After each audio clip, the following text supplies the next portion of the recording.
सप्रेम जय भीम। भीमा कोरेगाव विजय स्तंभ शौर्य दिन कार्यक्रमाची तयारी आता अंतिम टप्प्यात आलेली आहे।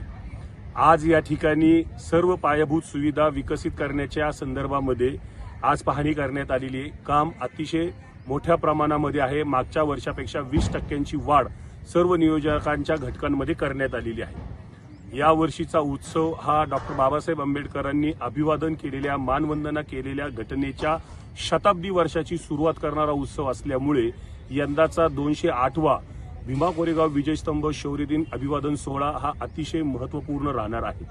हीच बाब लक्षात धरून तब्बल 25 लाख ते 20 लाख अनुयायांचं नियोजन जिल्हा प्रशासनाच्या वतीनं आंबेडकरी समुदायांच्या सूचनांच्या आधारे तयार केलं जात आहे आणि त्याला आता अंतिम स्वरूप येत आहे। आताच काही वेळापूर्वी राज्याचे प्रधान सचिव यांची या ठिकाणी बैठक झालेली आहे। सर्व ऑफिशियल्स बरोबर बैठक झालेली आहे। या ठिकाणी ज्या देण्यात येणाऱ्या सुविधा आहेत त्या चांगल्या पद्धतीनं कशा देता येतील याचा आढावा ते सातत्यानं घेत आहेत। मी या व्हिडिओच्या माध्यमातून आपल्याला आवाहन करतो, कोणत्याही अफवांवर विश्वास न ठेवता आपण सर्वांनी 1 जानेवारी रोजी भीमा कोरेगाव विजय स्तंभ शौर्य दिन कार्यक्रमात सहभागी व्हावं।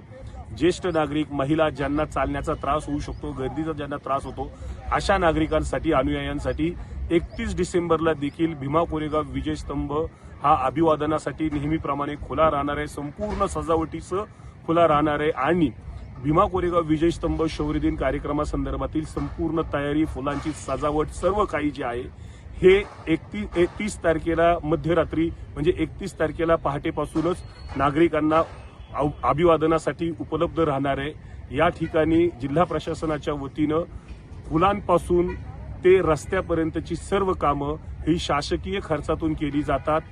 या बाबीची आपण नोंद घ्यावी। धन्यवाद। जय भीम।